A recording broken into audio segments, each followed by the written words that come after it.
100 million Americans suffer from chronic, long-lasting pain, and tonight, new guidelines released out of Southern Oregon hope to change the way doctors treat those patients. It's a response to what's become a pain pill epidemic, causing dozens of deadly overdoses right here in Southern Oregon every year. NBC5 first introduced you to the work of the Southern Oregon Opioid Prescribers Group last night at 6.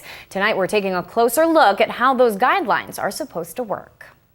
I'm not going to be a passenger in my life anymore. Sometimes talking can lead to healing. You haven't gotten rid of the pain. No. Right? No, and it's so still there. But when the pain is physical, it can be harder to see how a hearing ear can help. That moment of clarity came with kind of the education piece of that you don't need to live your life like this. You can live your life in a different way. 10 years ago, Michelle Maricos took a fall off a second-story porch. She broke 3 vertebrae. Her injuries permanent and painful. It's never going to go away. These pills aren't helping. I need to take more pills.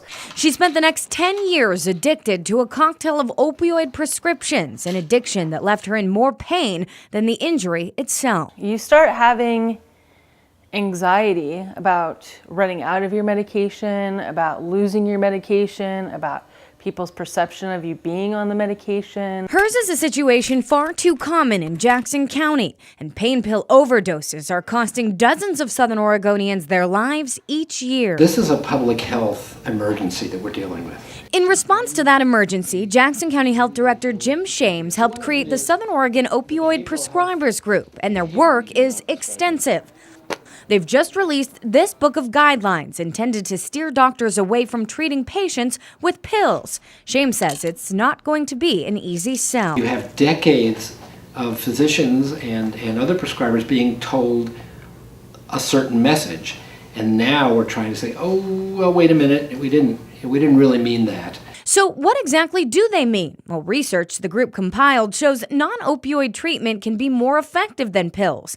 Physical fitness can ease pain by up to 60%, and cognitive behavioral therapy by up to 50%. in some ways it's sort of a reprogramming about being with pain and how you're sort of interpreting that. Clinical social worker Laura Hesacker says learning how to live with pain can actually ease it. I see people being hugely successful. Maricos, who got clean in July, says it's worked for her. The concept was to taper off of our medications and to learn how to use skills versus the pills. The guidelines don't rule out opiates altogether, but advise doctors not to prescribe on the first visit and only after a urinalysis, checking for drug use, and a signed agreement that a patient knows the risks. Central Point Dr. Brandon Hull says following the guidelines takes time, but he believes they're worthwhile. And as everybody raises that our standard of care, patients get the message, and we appropriately find those people who are having trouble with addiction. Maricos is now trying to form a group for Southern Oregonians living with chronic pain, so she and others can share their pain, because after all, talking can lead to healing. We're all in the same situation, and we're all trying to get to an end point of where we're living our lives again. In Washington state in 2010, lawmakers passed legislation mandating doctors follow certain laws when treating chronic pain. Statistics show it significantly reduced the amount of pain pills prescribed. No talk of legislation here in Oregon.